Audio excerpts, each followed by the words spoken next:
This channel does not promote any violent, harmful, or illegal activities. All content provided by this channel is meant for an educational purpose only.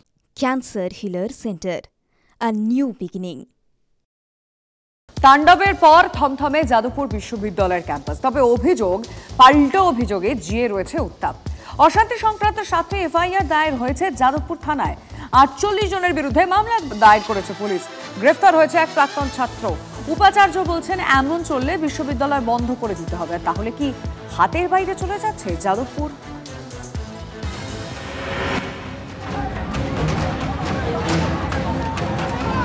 শিক্ষাঙ্গন না যুদ্ধক্ষেত্র বোঝার উপায় নেই। চারদিকে ছড়িয়ে ছেঁড়া ব্যানার, পোস্টার, ভাঙা হোর্ডিং, পাওয়া যাচ্ছে পোড়া গন্ধ। সব মিলিয়ে থমথমে একটা পরিবেশ। যাদবপুর বিশ্ববিদ্যালয়ের মতন একটি ইউনিভার্সিটি, সেই ইউনিভার্সিটিতে একদিকে ভিসিকে হেনস্থার অভিযোগ উঠছে, অন্যদিকে এভাবে শিক্ষা সেলের অফিস পুড়িয়ে দেওয়ারও অভিযোগ আছে। শিক্ষাঙ্গনে এইরকম ঘটনা কতটা কাঙ্ক্ষিত, তাই নিয়েই উঠছে প্রশ্ন। তৃণমূলপন্থী অধ্যাপকদের সংগঠন ওয়েবকুপার বার্ষিক সম্মেলনকে ঘিরে শনিবার উত্তপ্ত হয়ে ওঠে যাদবপুর বিশ্ববিদ্যালয়ের ক্যাম্পাস। অনুষ্ঠানে যোগ দিতে গিয়ে বিক্ষোভের মুখে পড়েন রাজ্যের শিক্ষামন্ত্রী ব্রাত্য বসু। তাকে হেনস্থার অভিযোগ ওঠে বামপন্থী ছাত্র সংগঠনের বিরুদ্ধে। অশান্তি সূত্রপাত সেখানেই। এরপর দফায় দফায় উত্তেজনা ছড়ায় বিশ্ববিদ্যালয়ের চত্বরে। তৃণমূল সমর্থিত কর্মী সংগঠন শিক্ষা বন্ধুর অফিসে আগুন লাগানোর অভিযোগ ওঠে। কে কারা এসছে, কে ভাবে এসছে, কিভাবে আগে লাগিয়েছে, এটা আমার বলতে পারবো না। অমুক লোক দেখেছে, অমুক লোক কথা বলেছে, শোনা যাচ্ছে। শোনার কথা বলছি, ছাত্র একটা সমাজ এসে এখানে এরকম তোড়ফোড় করে আগুন করেছে। যাদবপুর কাণ্ডে ইতিমধ্যে পড়ুয়া সহ 48 জনের বিরুদ্ধে মামলা দায়ের। একাধিক জামিন অযোগ্য ধারায় মামলা দায়ের পুলিশের। সরকারি সম্পত্তি নষ্ট সহ পড়ুয়াদের বিরুদ্ধে চুরি, ছিনতাই, শ্লীলতাহানির মামলা।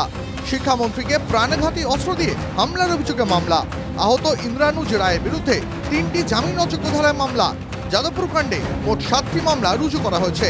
তার মধ্যে 2টি স্বতঃপ্রণোদিত মামলা পুলিশের। ইনভেস্টিগেটিং দ্য টোটাল ইনসিডেন্টটাই পুলিশ তদন্ত করে দেখছে ভালো করে, কি all the sequence of events যেটা এটা হলো অ্যান্ড হু আর ইনভলভড সব কিছু দেখা হচ্ছে। আমি ওদের পরিচয় তো আমার কাছে এফআইআর এর কপি নেই। আমি মানে what I know is 7 cases have been registered. বিশ্ববিদ্যালয়ের প্রাক্তনী সাহিল আলীকে রবিবার সকালে গ্রেফতার করা হয়। সাহিল ডিওয়াইএস এর কর্মী। বাবা হিসেবে আমার তো আমি তো ও থাকতে পারে না, এটাই আমার মানে বিশ্বাস। ভীষণ খারাপ লাগছে যে এরকম ঘটনা ঘটতেই পারে না, কারণ ওকে আমি যতটা চিনি বা জানি, সে যে এরকম ঘটনার সঙ্গে যুক্ত হতে পারে যে সেটা আমি ভাবতেই পারছি না। যাদবপুর বিশ্ববিদ্যালয়ের তরফে এখনো পর্যন্ত অভিযোগ দায়ের হয়নি, যদিও শিক্ষামন্ত্রীর পর যাদবপুর বিশ্ববিদ্যালয়ের ভারপ্রাপ্ত উপাচার্যকেও হেনস্থার অভিযোগ ওঠে। ভাস্কর গুপ্তর জামা ছিঁড়ে দেওয়া হয় বলে অভিযোগ।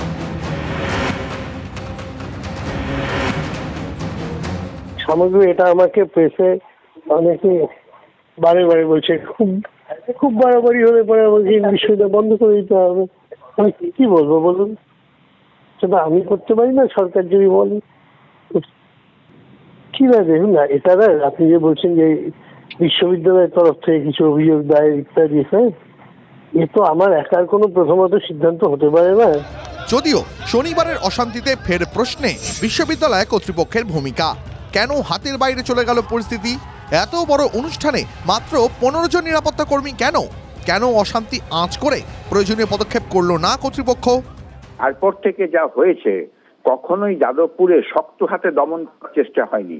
যাদবপুরকে শক্ত হাতে দমন করতে হবে। যেসব ছাত্ররা এই গুন্ডামি করছে, তারা কি সত্যিই ছাত্র না দুষ্কৃতী? আমার কথা হচ্ছে, আইনের চোখে সবাই সমান। বিশ্ববিদ্যালয়ের বাইরে পুলিশি পাহারার ব্যবস্থা করা হয়েছে। তদন্তের কাজে পুলিশ ক্যাম্পাসের ভিতরে ঢুকলে নতুন করে অশান্তি ছড়াতে পারে বলে আশঙ্কা, কারণ তেতে রয়েছে যুযুধান দুই পক্ষই। শিক্ষাঙ্গন এখন কার্যত যুদ্ধক্ষেত্রই। Bureau report, TV9 Bangla. Jadavpur ক্যাম্পাসে রক্তাক্ত পড়ুয়া ইন্দ্রানুজ রায় যাদবপুরে হাসপাতালে ভর্তি। সিটি স্ক্যান রিপোর্ট ভালো, মাথায় হ্যামারেজ নেই। তবে আহত ইন্দ্রানুজের জন্য কিন্তু দুঃসংবাদ রয়েছে। একাধিক ধারায় মামলা হয়েছে তার বিরুদ্ধে, যার মধ্যে কয়েকটি ধারা জামিন অযোগ্য। তৃণমূলপন্থী অধ্যাপকদের সংগঠন ওয়েবকুপার বার্ষিক সম্মেলন ঘিরে শনিবার তুলকালাম বেঁধে গিয়েছিল যাদবপুর বিশ্ববিদ্যালয়ে। তার মধ্যে শিক্ষামন্ত্রীর গাড়ি ভাঙচুরের অভিযোগ যেমন সামনে এসেছে, তেমনি ব্রাত্য বসুর গাড়ির ধাক্কায় ইন্দ্রানুজ নামে এক পড়ুয়ার জখম হওয়ার অভিযোগও উঠেছে। আমরা গাড়ির সামনে বসলাম যে স্যার দাঁড়ান আমরা কথাটা বলবো, তো ওই অবস্থায় গাড়ি স্টার্ট করে এগোনো শুরু করে, তখন পিক আপ বাড়তে থাকে, তখন আমরা যেহেতু সরতে পারছিলাম না পিছন দিকে দৌড় শুরু করি, দিয়ে তারপর হচ্ছে চিৎকার তখন আমরা করি যে গাড়িটাকে থামান আমরা সরবো, কিন্তু তখন আরও স্পিড বাড়িয়ে দেন, তখন ছিটকে পড়ি এবং মাথাটা যাতে চাকাতে না যায় তখন হচ্ছে আমি মাথাটা ঘুরিয়ে নিই এবং তাদের চোখের ওপর দিয়ে চাকাটা চলে যায় এবং পায়ের চেটোর ওপর দিয়ে হচ্ছে চাকাটা যায়। প্রথম বর্ষের ওই ছাত্রের চোখের পাশে 14টি সেলাই পড়েছে। আপাতত তার অবস্থা স্থিতিশীল। রবিবার সকালে ইন্দ্রানুজকে দেখতে যান সৃজন ভট্টাচার্য। ছেলেটি ন্যাচারালি অসুস্থ, কথা বলতে অসুবিধা হচ্ছে। ও একটা কথা বলল যে থানা, যাদবপুর থানা, পুলিশ তারা ওর বয়ান রেকর্ড করতে কিছু ক্ষেত্রে গড়িমসি দেখিয়েছে, কিছু ক্ষেত্রে বয়ান ডিস্টর্ট করার চেষ্টা হয়েছে। ইন্দ্রানুজ এই মুহূর্তে একজন ব্যক্তি নয়, ইন্দ্রানুজ এই মুহূর্তে পশ্চিমবঙ্গের গণতন্ত্রের পক্ষে লড়াইয়ের প্রতীক, যাকে ব্রাত্য বসুরা গাড়ির চাকার তলায় পিষে মেরে ফেলতে চাইছে। ছেলের বড় কোনো দুর্ঘটনা ঘটেনি এটা ভেবেই নিজেদের আশ্বস্ত করছেন আহত ছাত্রের পরিবার। একই সঙ্গে তাদের বক্তব্য, প্রশাসকদের আরও সংবেদনশীল হওয়া উচিত। অভিপ্রেত এটা না হওয়া উচিত ছিল, তো আরও বড় দুর্ঘটনা ঘটে যেতে পারতো, যা ছবিতে যা দেখলাম। হ্যাঁ, বড় সেটার থেকে যে বেঁচেছে এটা আমাদের একটা বড় পাওনা, যে বড় ওই ধরনের দুর্ঘটনা কিছু ঘটেনি। আর যে কোনো শিক্ষা প্রতিষ্ঠানের মধ্যে এই ধরনের কারো গাড়িতে চাপা পড়ে যাওয়া, গাড়িতে ধাক্কা খাওয়া, এই জিনিসগুলো একেবারেই কাম্য নয়। ইন্দ্রানুজকে গাড়ি চাপা দেওয়ার চেষ্টার অভিযোগ তুলে ইতিমধ্যেই ব্রাত্য বসুর পদত্যাগ দাবি করেছে বামেরা। অভিযোগ নিয়ে শিক্ষামন্ত্রীর কি প্রতিক্রিয়া? ছাত্রদের বক্তব্য, আপনি পিষে দিয়ে গেছেন। ওরা তো বলতে পারে, গাড়িটা প্রথম কথা আমি চালাচ্ছিলাম না, আমার ড্রাইভার চালাচ্ছিল। ড্রাইভার প্রাণ ভয়ে মানে ও পালাতে পারলে তখন বাঁচে। ড্রাইভার বলে কি, মন্ত্রীর ড্রাইভার বলে কি সে মানুষ নয়? তার প্রাণের আশঙ্কা থাকবে না? আমি তো বললাম যে তার মানে মন্ত্রী হলে মার তো খাবেই, মন্ত্রীর ড্রাইভারও মার খাবে, মন্ত্রী শীঘ্রই তো মার খাবেই। পুলিশ হয়েছে যখন মার খাবে না একটু? হ্যাঁ, তোমরা তো শাসক দল মানে মার খেতেই হবে। মানে শাসক দল মানে আমরা মাথা নিচু করে থাকবো। যাদবপুরে ঢুকলে তো একদম মাথা নিচু করেই থাকতে হবে।